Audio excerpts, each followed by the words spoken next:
camera and everything set up. So I thought I was on fucking crime watch for a minute. Wouldn't surprise me, mate. It's not the first time. Ladies and gentlemen, can you make some noise for your first act, please? And welcome to the stage, the wonderful Nick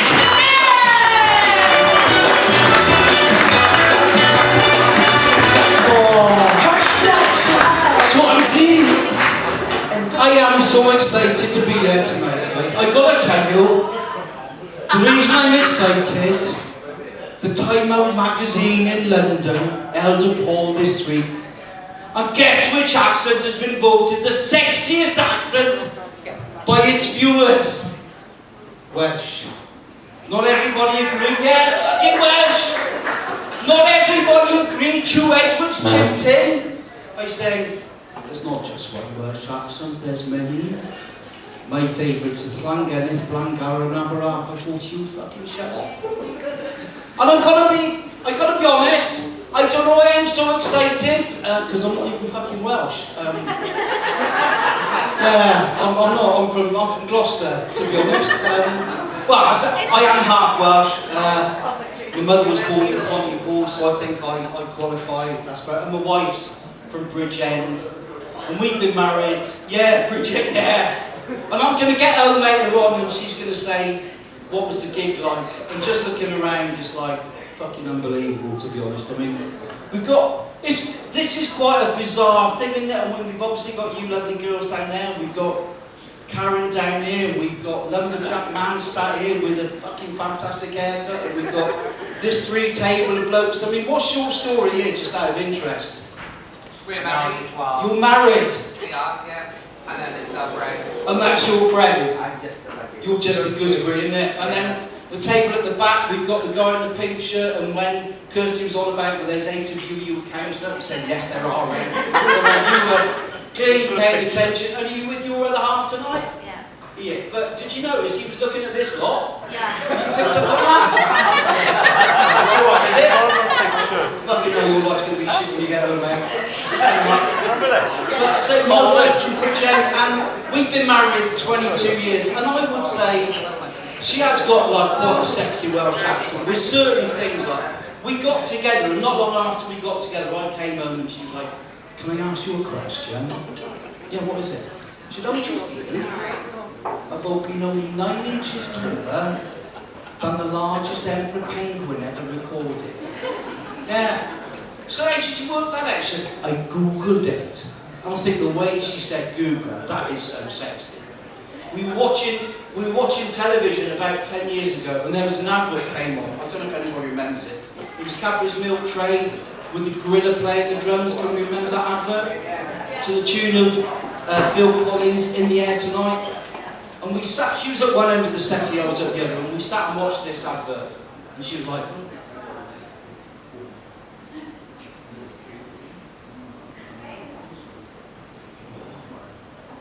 I didn't say anything. An hour went past. I said, do you know that advert we watched? She said, which one? I said, the one with the gorilla playing the drums. She said, yeah.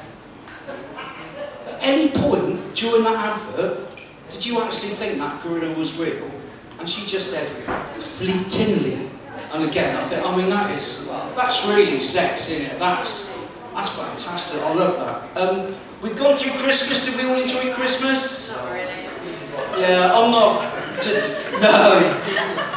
I struggle. I've got to be honest. I'm not really religious, and I struggle with that whole fucking Mary and Joseph thing. I mean, what bloke, like when their virgin wife, says, "Oh, I've got something to tell you, by the way. I'm pregnant." And he's like, "Oh, that's fantastic, come over a minute." "Yeah, but it's not yours." And it turns out she's been impregnated by, in all essence, let's face it, was an alien being. Like, and it's just a load of bollocks, isn't it? But I don't really believe in miracles, but I did a gig just before Christmas at a place called Lindley in Gloucestershire. Are you aware of Lindley? It's in the Forest of Dean. I mean, it makes Swansea look fucking posh. I've got to be honest, that's how rough it is. And there was a woman in the audience, and she was really gobby, and she wouldn't shut up. And I was polite with her to start with. The first act came on, he had a go at her, she wouldn't shut up. We came back, I had another go at her, she wouldn't shut up. The second act came on, He had a go at her. He was a little bit more brutal. He said, oh, this must make a change from your usual Saturday night. And she said, what do you mean? He said, well, I suspect just looking at you, you just sat there staring at the wedding dress hung up on your door you're never going to wear because you're so fat and ugly nobody will ever want you. She didn't, nothing. She didn't even pay attention to that. She still carried on. I came back to do the second intro and the table she was sat at, they were gone. I thought, oh yeah, thank God. That wasn't the miracle. The miracle happened because he phoned me, he was outside. He said, you know Gobby woman? Yeah. Well, she'd just fallen down in the car park, cut her head open and broken her nose, and I thought, yeah, that's it, God does exist. Like, not that there is, I mean, are we all God-fearing? Do we all believe in God? No. It's not very nice. It's not very, no, it wasn't, but she wouldn't fucking shut up. So it was like karma. Yeah, but nobody forced her to do it, did they? It wasn't like nobody went out and tripped her up and pushed her up. It just happened.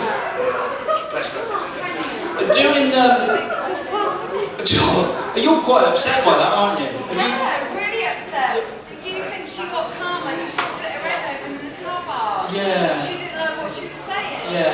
That makes you a really, really nasty person. Does it? Oh, I'm sorry you feel like that. Yeah, that's quite upset me for 2 fucking seconds, to be honest. But doing stand-up, what happens is you often have to drive back home late at night, and that means you're more susceptible to being stopped by the police. And driving back from this gig, I got stopped by the police, and they pulled me over, and I knew I hadn't done anything wrong. So he came up to the car, you alright sir? Yeah. Do you know why I've stopped you? No, not really. Well, you read number plates, dirty. Is it? Is that what you stopped me for? Yeah. I said, that's all, I can easily rectify that, so I got out. Just cleaned the number plate, and that was fine.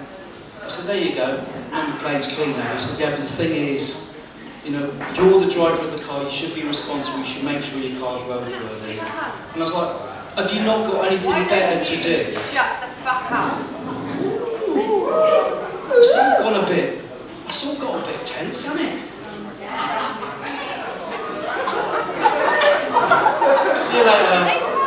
All the best. Bye.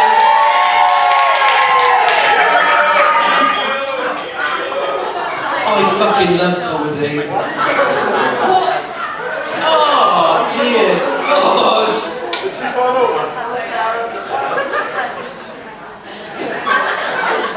And do you know what? What I hope happens now is she fucking trips up and cuts her head open outside. Oh dear God. You should have kicked the shit out of her, to be honest. Fuck, you can't have fucking people talking to you like that, can you? That's... What? Just... You were the epitome of decorum. Well done, that girl. I mean, she was chunky, she was a fucking... But there was 8 of you, so you'd have won hands down, which... And actually, I'd have paid good... I'd have given up my fee tonight to see you kick the shit out of me. That would have been great. Oh, dear God. So that's going to put a change on the conversation when I go home and tell my wife what this gig's been like tonight. But anyway, I got stopped by the police, and then he said, you need to change your attitude. I said, sorry? He said, you need to change your attitude. I said, yeah, but like, come on, mate. You stopped me for a dirty number plate. Shouldn't you be out catching real criminals? And then he said, I think I can smell weed in the car. I said, oh, don't fucking pull that one, mate. He said, no, I think I can. And under the Road Traffic Act 1971, section 23, I can search your car. I said, well, search my car then, you ain't going to find anything. So he did. He searched it, and he came out with this. He said, so what's that? I said, well, it's a stick. He said, looks like an offensive weapon to me. I said, well, no, it's just a stick. He said, what do you use the stick for? It's for my dog. He said, your dog? I said, yeah. I'll throw the stick. He chases it. He picks it up. He brings it back. Are you familiar with that concept? I said, I'm very familiar. I said, well, that's what I use it for. He said, interesting. I said, no, not really. It's just a normal dog. He said, no, it's interesting because there's no teeth marks on this stick. because he's a toothless dog. He said, you what? I said, he's a toothless dog.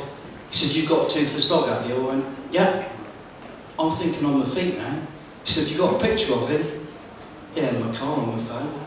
So I got the phone and I'm Googling toothless dog.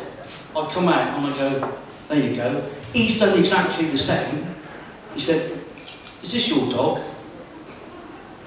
Yeah. He said, only this dog's in Portugal. He's a rescue. Yeah, I know, we had to give him back. We rescued him. He said, you rescued him? Yeah. We had him for a month, but we had to give him back. He said, why did you have to give him back? I said, he wasn't very well. He said, what was the matter with him?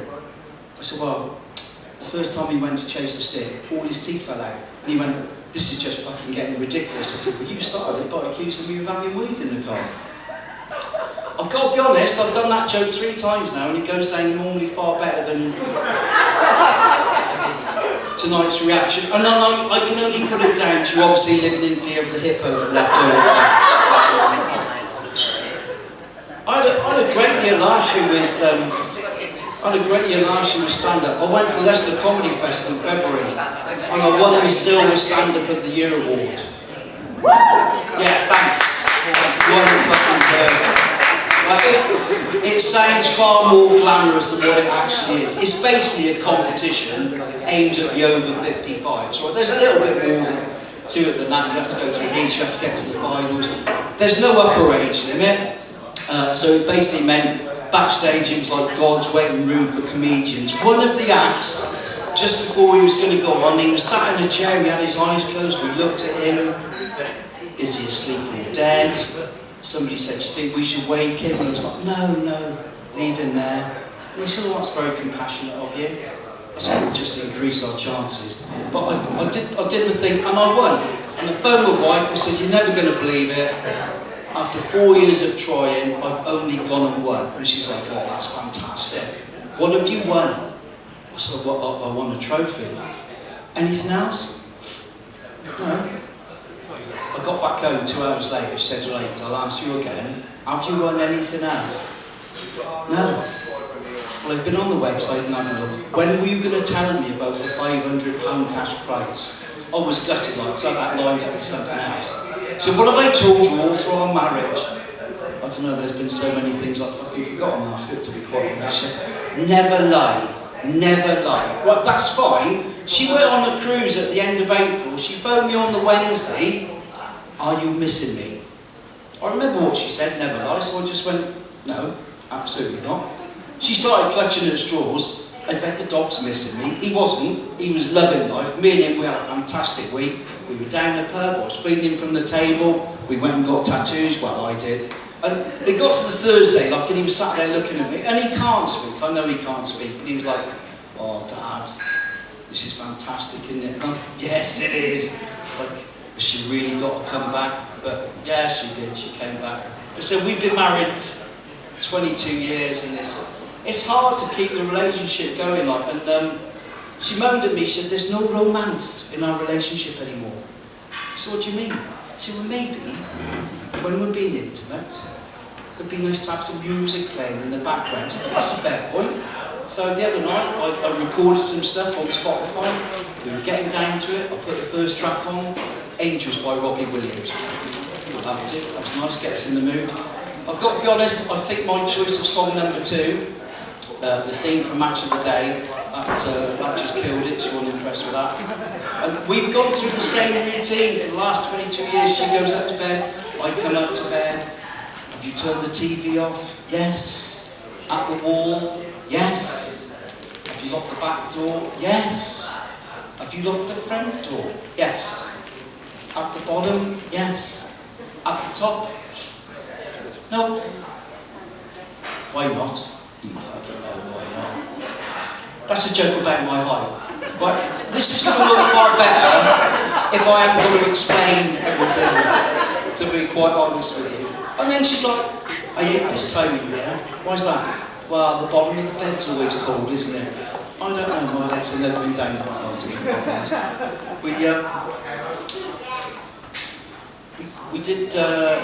We're doing dry January. We're still drinking, it's just no sex. It was her fault, Because before Christmas, she said, oh, we've been married 22 years, you don't have to get me a Christmas present.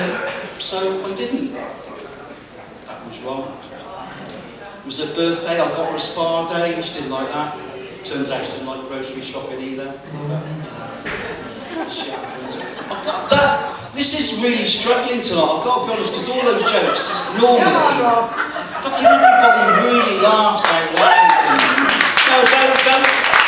I mean, I don't care, because I'm at that age. Like, I'm 65 this year, so I've probably only got 15 years left at best.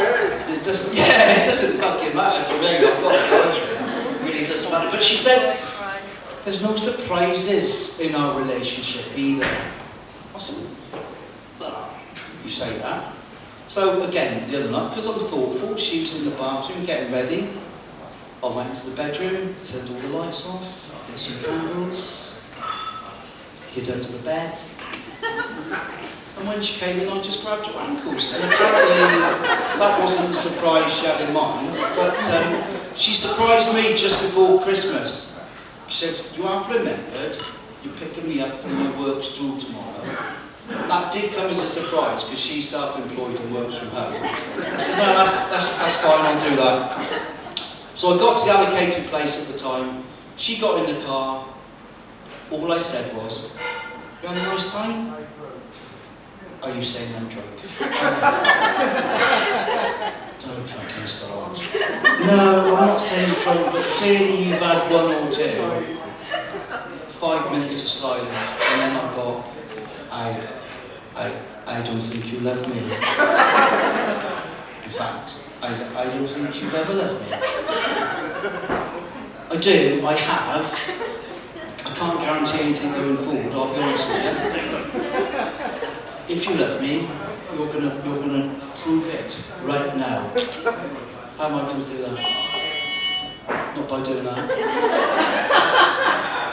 You're gonna get on top of me and make love to me in this car. I said, well, that's not going to happen, is it? She said, give me one good reason. I said, I'll tell you what, I'll do better than that, I'll give you 3. She said, go on then. I said, well, number 1, it's 4 o'clock in the afternoon. Number 2, we're still sat outside Wetherspoons in the middle of town. And number 3, we've got your girlfriend Chris in the back of the car because we're giving her a fucking lift home. And that's the thing, she's got a girlfriend, I haven't got a problem with that, right? They do all sorts of stuff together.